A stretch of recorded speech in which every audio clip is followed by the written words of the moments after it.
Alrighty, let's get down to doing some more rigorous science applications here for the use of this system, okay? I'm going to go back to the centered map and we're going to zoom in. If you recall, first let's go over here to this panel because this is where we're going to do most of our work. You can do a location search. You can search by properties, but that's more for strict properties. You can search by Raleigh Development Plan, which is the master plan of the city and county, or you can do a crime search. Okay, but this area is probably where we're going to be most interested in, okay, because it shows additional layers. But it's interesting because it shows a lot of sites of interest along with more of your science applications, science specific stuff. All these layers can be grouped and collapsed so that the list is a lot more manageable. Okay, and you'll see some of these are grayed out, which I'll talk to in a moment here. I'm just going through and clearing out some of these in the interest of time, just to compact them down so that we can kind of highlight in on just a quick example here of kind of the power of this. All right, so let's go. If you recall back, the one of the first blog articles we did was about the Nutbush Creek Fault at Crabtree Creek on the north side of the city. Okay, and it was right, if we zoom in, it was getting right down into this area here. Okay, right where this bend in the stream is. Okay, the blue is the Crabtree Creek, and if you recall, the fault line. Let me zoom out. Maybe that's too much. Is that too much? I guess we'll just leave it here. If you recall, the fault line comes down through here like this, okay? And it trends in this area. And it was a reason, we think, for maybe the offset of the stream along that line, okay? We talked about that. I can link to it or you can find it. It's one of the first posts that we ever did here. Okay, now what we can do is we can turn on certain layers, like for example soils. If you're into soil science, you can look at soils. There are flood prone soils and regular soils. You're going to have to figure out what these codes are for the soil classification. They don't have them directly here, but I'm sure they have them somewhere associated with this system, or you can just do it in general. Okay, now we can zoom out. What I wanted to show you is at certain scales, certain things are shut off. Like these soils, you can't display them all when you're zoomed out at a certain level because it's just so overwhelming that it'll kind of bog down the system and crash it up. So at some zoom level, they'll become enabled and allow you to turn them on. And here you can see it gets really busy when you turn soils on zoomed out that far.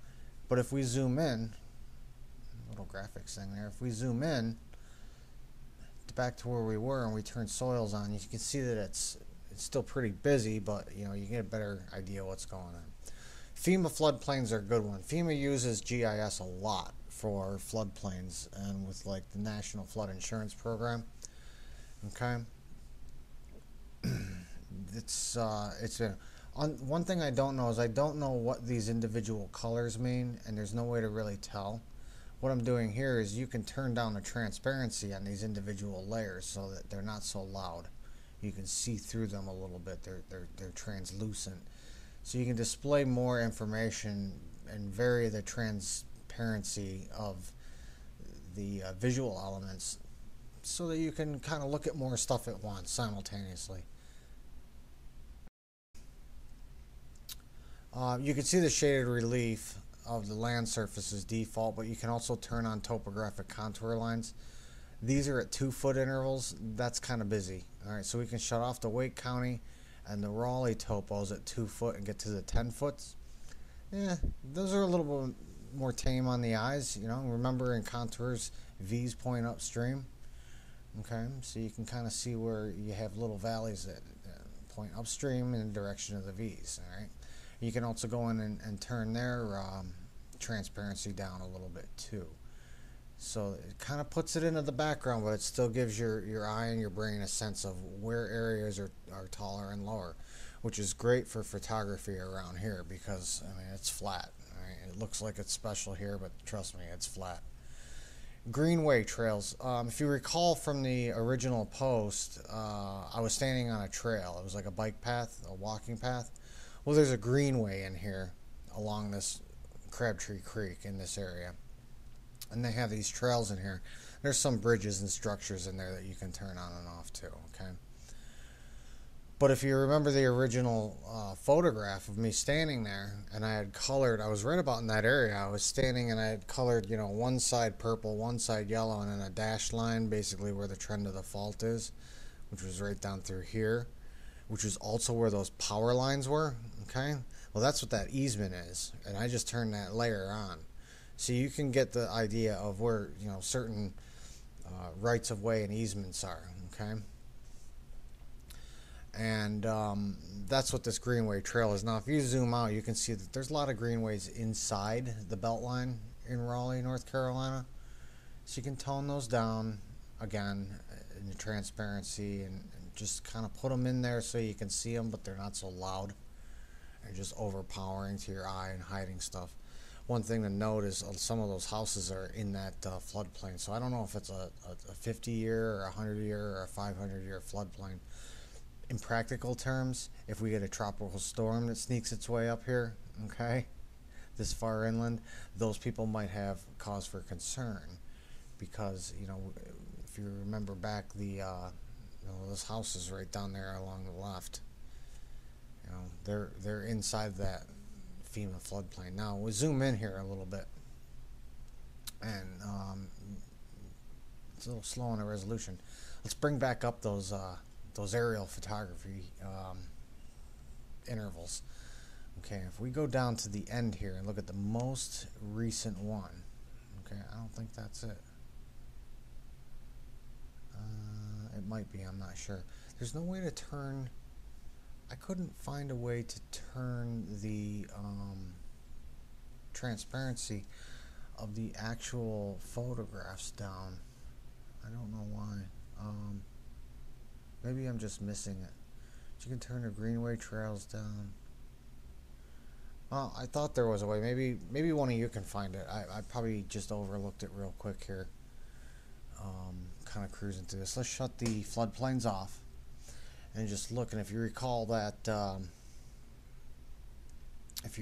image where I was standing there, you can kind of see from this overlay of this aerial. Well, there's right where that mouse is. Right here is one of those high tension power lines. You can see the shadow that it casts on the ground. So I was standing right about there on that path, and if you look, the creek is down there. We can turn on the blue line streams, but it's right there. And you have your bike path. I was standing right about in there when I took that photograph, looking, facing the south. Okay, it's standing right on that fault line, the Nutbush Creek fault line. Okay. So we can shut that off, shut some of this stuff off. Greenway trails, we can leave those on. Easements we can shut off. And we can zoom out a little bit again. And,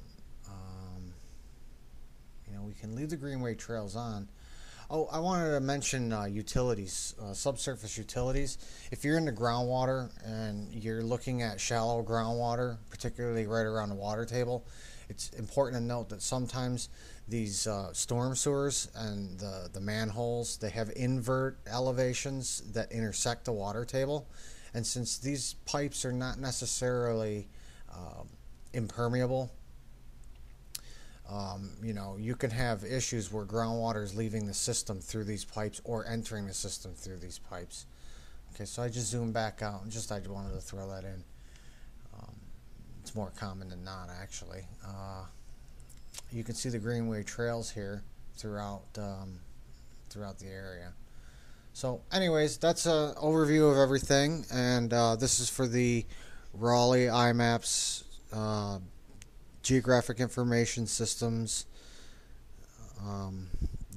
online user interface. So, hopefully you enjoyed this, and check out your own county or wherever you're going. I mean, this is not something that's unique to the United States. This is GIS. It's used all over the place. So people into geology, people into photography, people into just going outside and checking it out, It's a great way to do, like I said, some forward recon before you actually have to leave home. So, thanks for listening to me go on here for a while. I appreciate it.